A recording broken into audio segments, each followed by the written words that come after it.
So, first session back after our daughter Darla's been born. She's 5 days old now. And today's session is one of those that kind of needs to happen as opposed to what I want to happen. I know the obvious benefit that it's going to have with what it's going to do for me kind of mentally and physically. I know all that. But it's also as well an ulterior motive of training now and needing to get some form of movement in now is to establish that routine again. And I talk so much about the importance of that routine. I think it's critical if you want it to get you back to feeling good sooner rather than later. So for me now, today's session is a case of needs to happen. There's going to be some, obvious things that I'm going to be looking to make changes around in terms of volume, in terms of recovery, in terms of what I prioritise. But in the main, just the fact that I'm walking through these doors now, I'm getting a session done.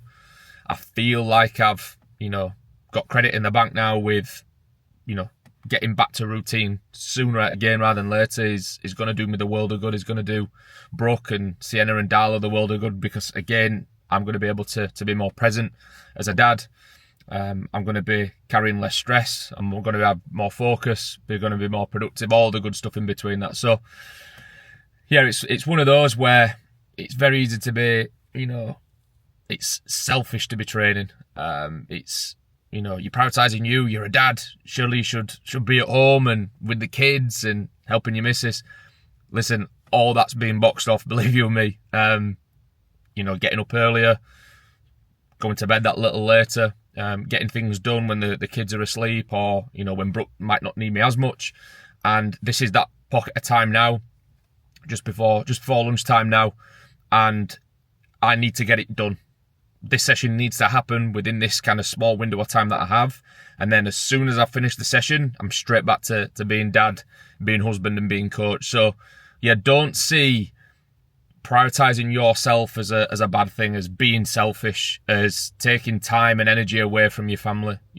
This session, the time that you're in this session, that could be spent with the kids and with Brooke and at home. And yes, true, absolutely it could.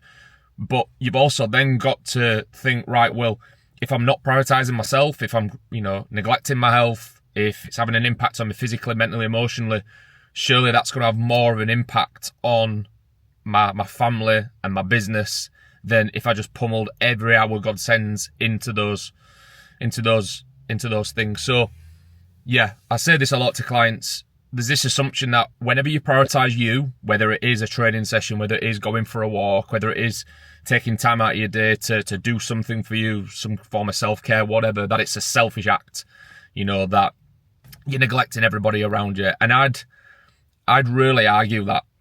I'd say quite the opposite. It's probably one of the most selfless things you can do because you're going to have more about you. You're going to be able to fill your cup up. You're going to be able to have more energy then to inject back into other things and other people around you. So, yeah, what is selfish is not doing something about it. Because when you are compromised, when you're not physically, mentally and emotionally in a place that those other people around you need to be, they're going to be the first people who are going to feel the pinch. And I'm sure you'll agree you don't want that to happen. So, yeah, back to train now. I'm going to talk you through what I'm doing. Again, some of the changes that I'm making to make sure that I don't die in this session on very minimal sleep. I'm already 3 coffees deep today, so hopefully that should take the edge off the tiredness. And then, yeah, enjoy. So I really enjoyed this first session back. I mean, irrespective of what I did or didn't do, irrespective of the numbers that I hit, the fact that I was back in that gym setting again, it just felt like I was a step closer to getting that, new routine reestablished again. And for me, this session, the ulterior motive of it was all about setting the right kind of tone, not just for the rest of the week, but for, phases to come in the future. So, yeah, glad to get it under my belt. Felt good. Hell of a lot of potential still on the table, and it really excited me for what is to come within this next training block. So just getting ready for my second session of the week, Full Body B. Be there in around about half hour, just getting my food and my drink, my bag sorted.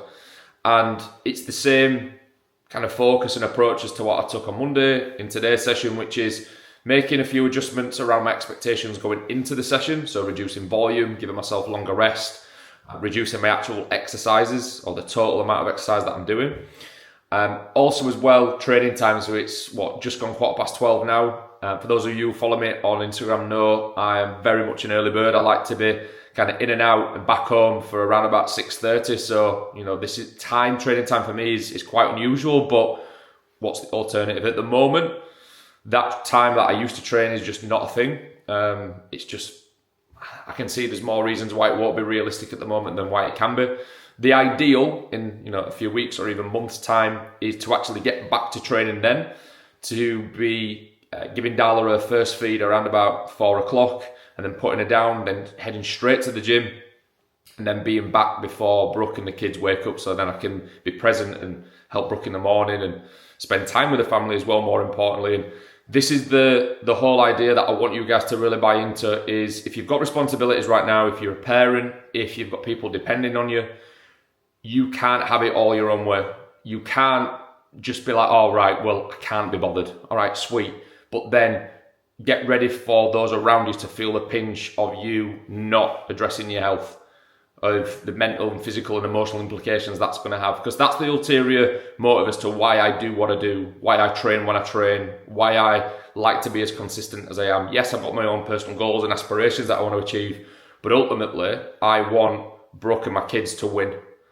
I want to be the example for you guys. I want my clients to become inspired by what I'm doing. So again, it's not for the good of my health, well, it is. But listen, I'd rather be in fucking bed at 4 or 5 o'clock. I don't really want to be getting up. I don't really want to be training now off the back of like 4 hours sleep last night. There's a lot of other things that I'd rather be doing right now, and training and pushing myself isn't one of them. But I know what's on the other side of that little bit of effort now, that little bit of hardship right now. And the more you guys buy into that idea, the sooner the barrier of entry becomes a lot lower. I think far too often people come into change or whatever goal they're working towards with their expectations way off. They think that, it doesn't require, or it requires, minimal effort. They can turn up now and again. They can be ad hoc with things. They don't have to be as consistent. They can just dabble in it when they feel like it. But the hard truth, the hard reality of all that is it's ironically only going to take you longer. You're only going to feel more frustrated. It's only going to feel harder when it is time to work. And for me, the reason why I'm still willing to keep my hat in the ring now and try to find solutions and ways in which I can navigate and work around our change as a family this last week is because I know it's going to get me to where I want to be quicker, as opposed to the other alternative, which is, all right, fuck it, I'm just going to, hang fire now. I'm not going to bother doing anything. I'm going to disregard my food. I'm not going to move. And then when all the conditions and the environment's perfect, that's when I'll start. All right, sweet. Well, get ready for that transition to be fucking hard, because I've been there before. So for me now, I'd rather focus on doing the best I can. That whole narrative around if you can't do X, do Y. If you can't do Y, do Z. And be willing to turn up and expecting nothing other than doing your best. Listen, as cliche as that sounds, in situations like this, when there's big changes that are happening or have already happened, or you've got shit on, you've got things that are, requiring a lot of your energy and your attention, one thing throughout all of this that has to be a mainstay is your health. I cannot stress enough, whatever you've got going on in life right now is going to be easier to navigate around if you yourself are a much healthier, stronger, happier, stress-free individual. I'm yet to see otherwise. So hence why, again, this afternoon, the focus now is on me, is on training. Sienna's at her grandma and granddad's. Brooke's out with Darla doing a bit of shopping. So it's like, right, my work's done, now lift. Like, don't kick the can down the road. Don't wait for tomorrow, because we all know fucking tomorrow never happens. And do the work. Because I know in about an hour's time, I'm going to feel completely different to what I feel right now on this camera. So yeah, stay tuned, come with me. And yeah, enjoy.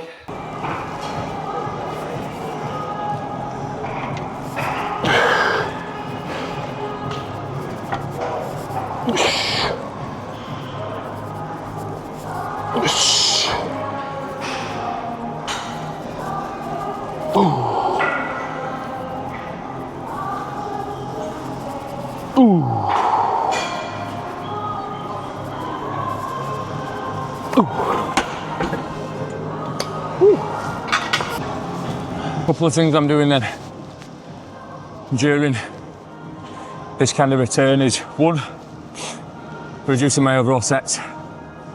So this one, for example, belt squat, going from 3 sets to 2. My actual loadings are going to stay the same, giving myself longer rest. I'll be shooting for probably 3 to 5 minutes at this rate. And also as well in terms of my rep bracket, my rep range I work with, aiming for that bottom one. So yeah, belt squat's done. I think, let's have a look. I think I've got shoulders next. Yeah, shoulders.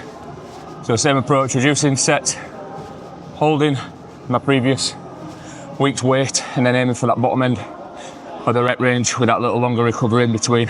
I'll be focusing this week, or the next week as well, on the lifts that are going to give me more bang for my buck, because as well I don't have the luxury of spending hours in the gym. So yeah, shoulders.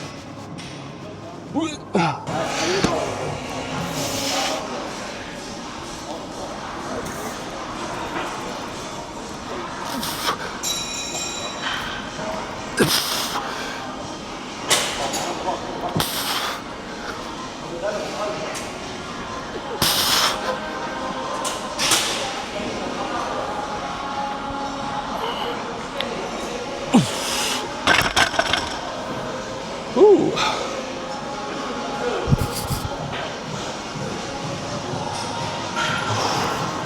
It's easy then to let that kind of temptation to push creep in a little.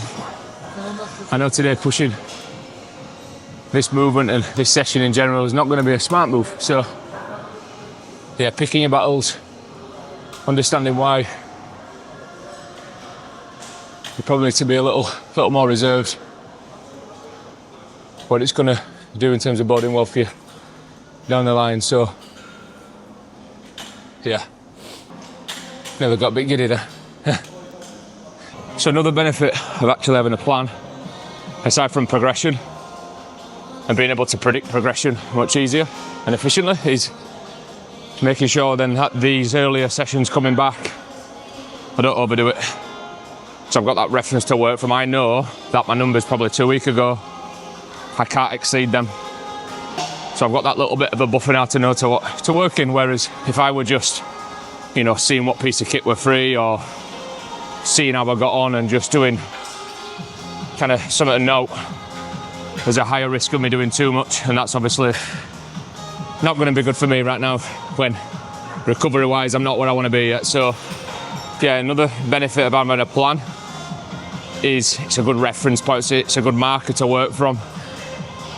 Not just from progression, so you know what numbers to beat, but also if you ever are returning back into the gym, whether it's you've had a kid or injury, whatever, you know how much work to do, you know what your boundaries are, and you'll be able to increase your chances of getting back to where you were much sooner. So yeah, last set of these, arms and then done. Come on, baby.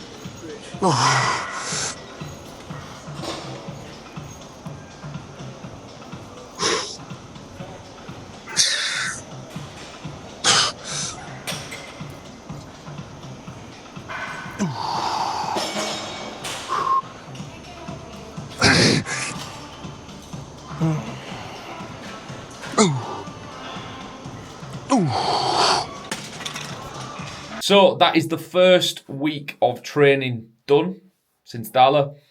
Felt good, felt really good to get back into the gym, as I spoke about on that video.